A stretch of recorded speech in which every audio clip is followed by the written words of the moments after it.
हाँ, अब स्टार्ट करो।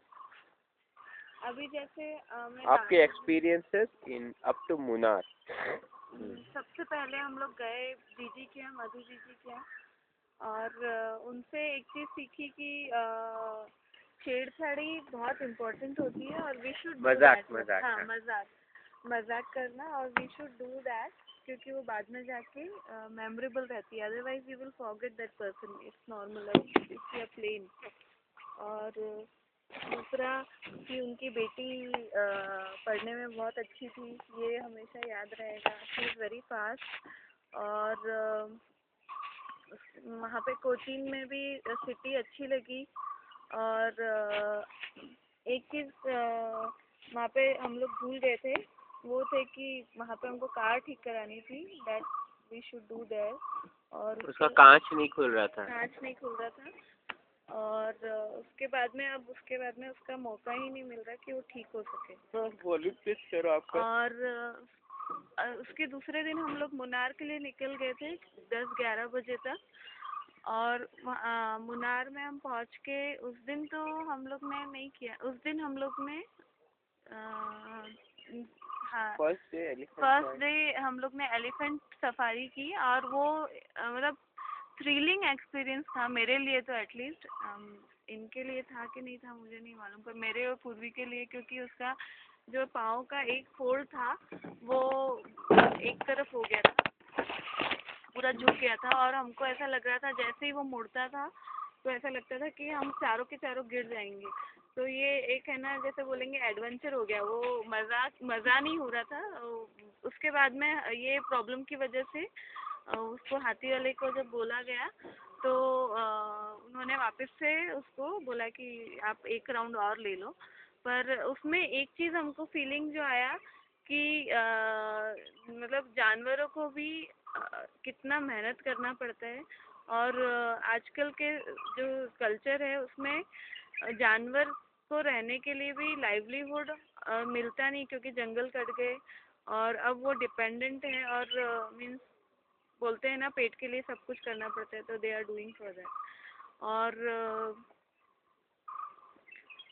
उसके बाद में हम लोग स्पाइस गार्डन गए, वो बहुत ही अच्छा एक्सपीरियंस था, और इतना अच्छा लगा क्योंकि कुछ चीज़ें ऐसी होती है कि जो हमको बिल्कुल अनअवेयर होते हैं, और कभी कभी तो ऐसा होता है कि आपके सामने बहुत अच्छी चीज़ हो और आपको कुछ पता ही नहीं होता कि ये क्या काम में आती है।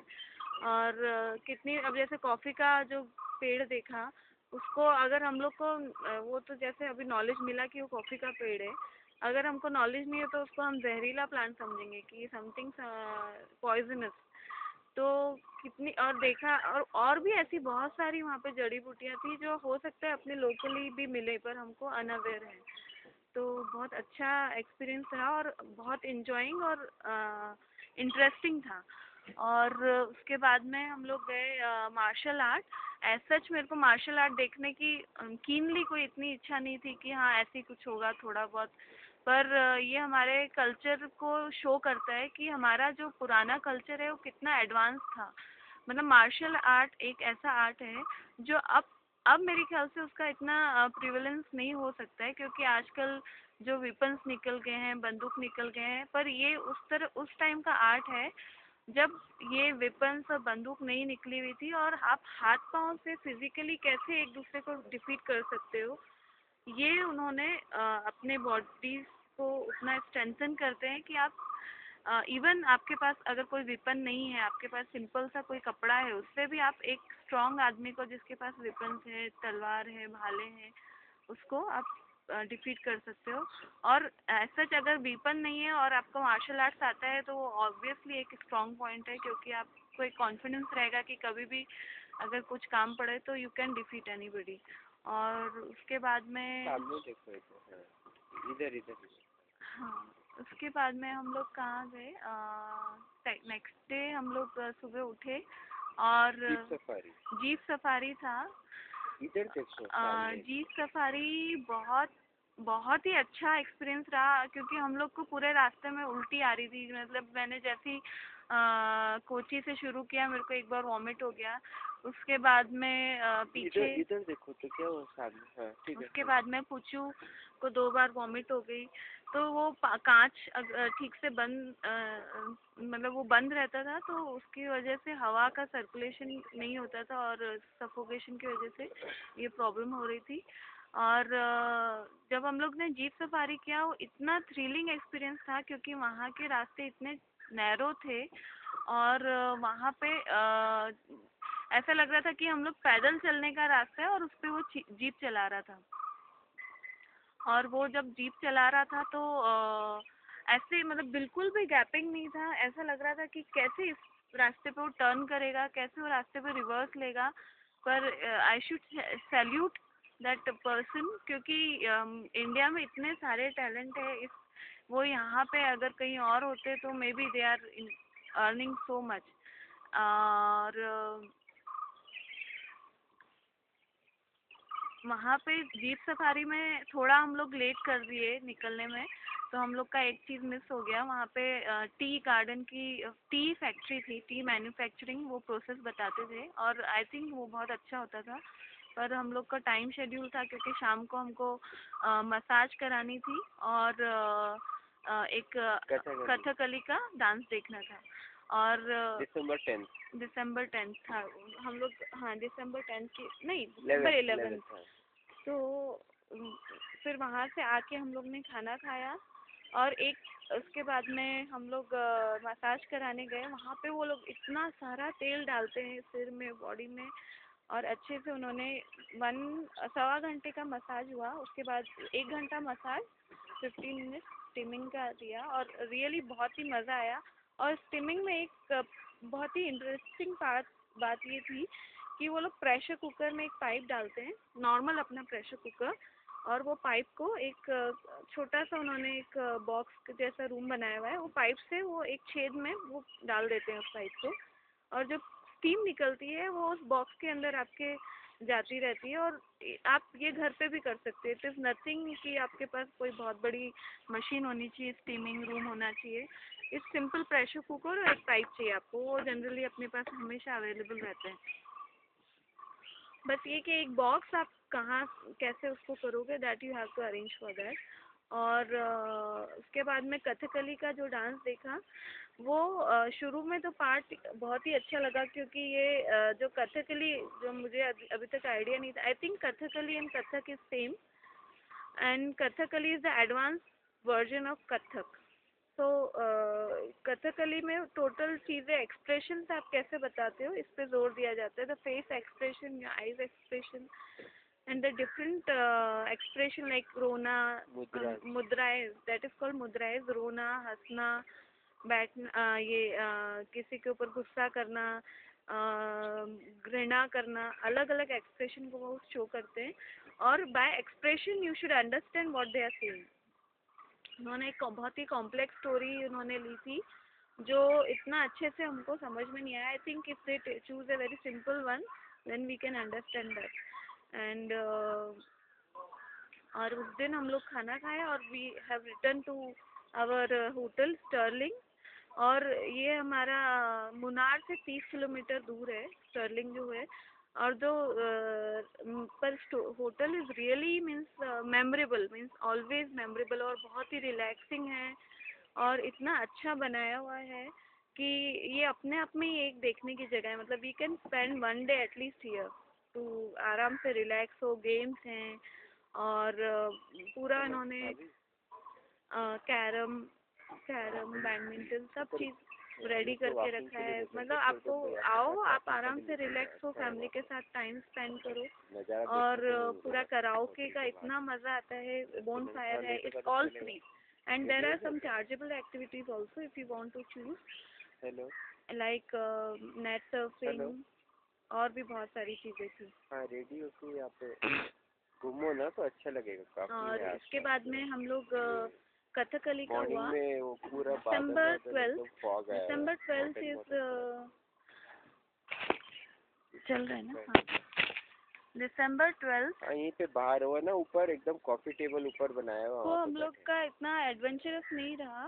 उस दिन हम लोग जल्दी निकल गए, वेरी शेड्यूल थे। 9 बजे हम लोग सब रेडी होके, भैया भाभी मैं और सब लोग निकल गए। 9 बजे के करीब। और उसके बाद में हम लोग बीच बीच में फ़ोटोज़ ले रहे थे, कहीं कहीं पे स्प्रिंग्स पे रुक रहे थे, झरने पे रुक रहे थे। और इस कारण हमारे को थोड़ी नाश्ता करने में हम लोग होटल गए, वहाँ पे डोसा और सब खाया जो भी यहाँ पे रीजनल आइटम था। और 10:30-11 हमको नाश्ता करने में हो गया। उसके बाद में हम लोग गए लेक व्यू में। वहाँ पे एक्चुअली इको पॉइंट भी कहते हैं उसको, और इट्स अ लेक। बट वहाँ जाके कोई इको नहीं हुआ क्योंकि we are so late. 12 o'clock I think we have reach there. 7 बजे पहुँचना चाहिए। और 7 बजे पहुँचना चाहिए था। और इतना अच्छा मार्केट था वहाँ पे, बहुत ही एंजॉय एक्सपीरियंस था वहाँ पे। पूछू और पूर्वी का हम लोग ने एक फेस का पोर्ट्रेट बनवाया, और उसने इतना अच्छे से बनाया। Only in 15 minutes they he had made. और सबसे बड़ी बात तो उसने पूरा पोर्ट्रेट में एक बार भी रबर यूज नहीं किया। In a single stroke he has made the full portrait. और ये मतलब जो बोलते हैं ना कि टैलेंट है, it's a very big talent. और अगर कोई अच्छी जगह पे हो तो बहुत ही अच्छा टैलेंट है, अगर इसको एक्सप्लोर करो तो। और वहाँ पे पोर्ट्रेट बनाया तो आई थिंक 45 मिनट्स हम लोग के निकल गए थे दोनों का पोर्ट्रेट बनाने में। और 15-20 minutes, I think half an hour हम लोग ने लेक में बैठ के रिलैक्स होके हम लोग ने नारियल पानी पिया और हॉर्स राइडिंग किया, पूर्वी और निलय और कुचू ने। और it's relaxing, actually very relaxing moment. और पूरे ट्रिप में एक्चुअली नारियल पानी बहुत ही रिफ्रेशिंग होता है। It not only gives you the water to your body, it also ऐसा फीलिंग होता है कि जब आप नारियल पानी पीते हैं तो आपका स्टमक फिल हो जाता है। और जो क्रीम होता है जो नारियल का, इट इज़ मीन्स अगर आपका जी घबरा रहा हो या इफ़ योर एसिडिटी है आपके बॉडी में, तो it is a very good medicine for that. तो आई थिंक कि आपको अगर कुछ भी ट्रिप में ऐसा होता है तो you should prefer for the coconut water. और फिर उसके बाद में हम लोग गए ब्रिज पे, दैट इज़ डैम, मट्टुपेटी डैम। वो बहुत बड़ा नहीं था, छोटा सा था। और इट्स ओके मीन्स, पर हाँ देखने लायक था, बच्चों को नॉलेज मिलता है और एंजॉइंग। और वहाँ पे हम लोग ने आइसक्रीम खाया और भुट्टे खाए। और भी एक चीज़ लिया था, चनाचूर लिया, पाइनएप्पल लिया। और फिर बाद में केले, एप्पल, संतरे, ऐसे हम लोग बीच बीच में कुछ न कुछ चालू था। और फिर उसके बाद में इवनिंग में हम लोग का था टी फैक्ट्री, जो हम लोग ने उस दिन छोड़ दिया था। कल हम लोग टी फैक्ट्री में गए, वहाँ पे बहुत ही अच्छा नॉलेज मिला कि टी जो होती है, जो एक मेरा मिसकंसेप्ट था पहले कि बहुत लंबे प्रोसेस से निकलती होगी, पर ऐसा कुछ नहीं है। ओनली 2 तरह की लीव्स होती है पूरे वर्ल्ड में, ओनली 2 तरह की लीव्स होती है, उसमें कोई वैरायटी नहीं होती। और ऐसा बोलते हैं कि आसाम की टी अच्छी होती है, यहाँ की टी अच्छी नहीं है। वो बिकॉज ऑफ द लैटिट्यूड और द क्या बोलेंगे उसको, इक्वेटर ऑफ द अर्थ, उसके ऊपर डिपेंड करता है कि आपका जो रीजन है कौन से इक्वेटर पे है अर्थ पे। जितना ठंडे मौसम में टी लीव्स होगी उतनी ज़्यादा उसकी क्वालिटी अच्छी होती है, इस कारण आसाम की टी को ज़्यादा अच्छा माना जाता है। और प्रोसेस में यही है कि एक होती ग्रीन टी, उसको आपको वो लोग पत्ते तोड़ते हैं, स्टीम करते हैं and they dry it, that is the simple process. और उसको बनाने का तरीका ये होता है, एक प्रॉपर आई थिंक कुछ उनका ग्राम होता है, I think 2 gram of leave they weight. और उसको पानी को सिर्फ एक बार बॉईल करो, जब वो बॉईल हो जाए तो बंद कर दो, उसको लीव डालो, ढक दो 5 मिनट्स के लिए और just strain it and drink. That is the normal process और the best process for the green tea. और उसके बाद में ग्रीन CTC जो होती है, इसमें भी 2 तरह की होती है, एक CTC होती है, एक नॉर्मल टी होती है। CTC का प्रोसेस में क्या होता है, क्रशिंग, टर्निंग, नहीं पहले tearing, crushing and then tearing and curling. हाँ, क्रशिंग, टीयरिंग एंड कर्लिंग ये होता है। पहले क्रश करते हैं, फिर टीयर करते हैं और फिर कर्ल करते हैं उसको, और उसके बाद उसको 40 मिनट्स तक फर्मेंट करते हैं। CTC में जो फर्मेंट का प्रोसेस होता है वो 40 मिनट्स होता है। After that they dry air से उसको ड्राई कर देते हैं विद द एयर, और उसको फिर बाद में छाना जाता है डिफरेंट चलनी से। उससे वो अलग अलग साइज में निकलती है, जैसे पतली, मोटी और ऐसे, और फिर बाद में मार्केट में आ जाती है। उसके बाद में एक होता है जो नॉर्मल प्रोसेस होता है, ये CTC की बात हुई है, और दूसरी में प्रोसेस सेम रहता है, बस फर्मेंटेशन का जो दिन होता है आई थिंक वो 40 दिन तक फर्मेंट होते हैं, वो एक नॉर्मल टी होता है, और उसके बाद में ड्रायर से उसको ड्राई कर देते हैं।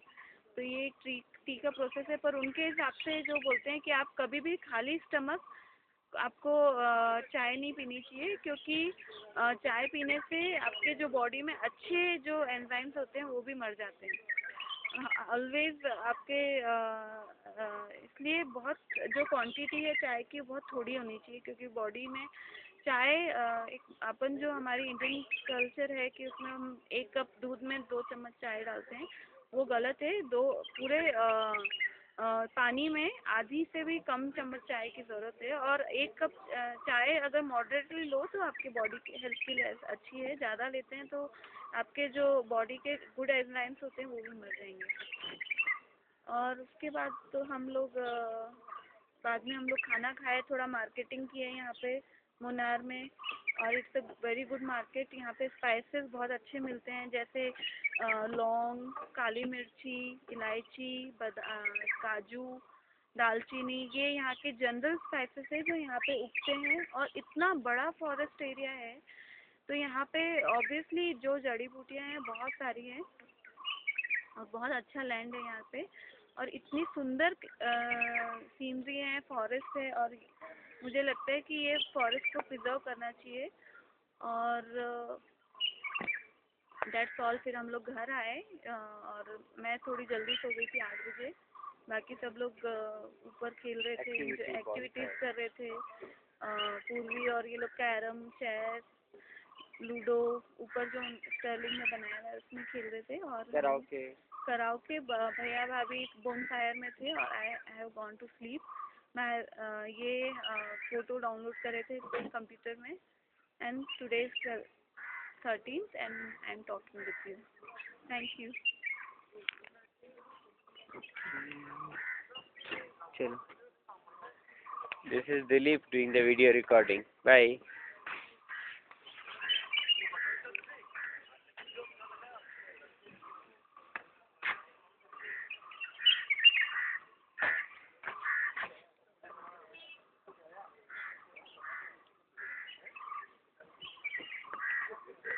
ओके, स्टर्लिंग लिखा हुआ है वहाँ।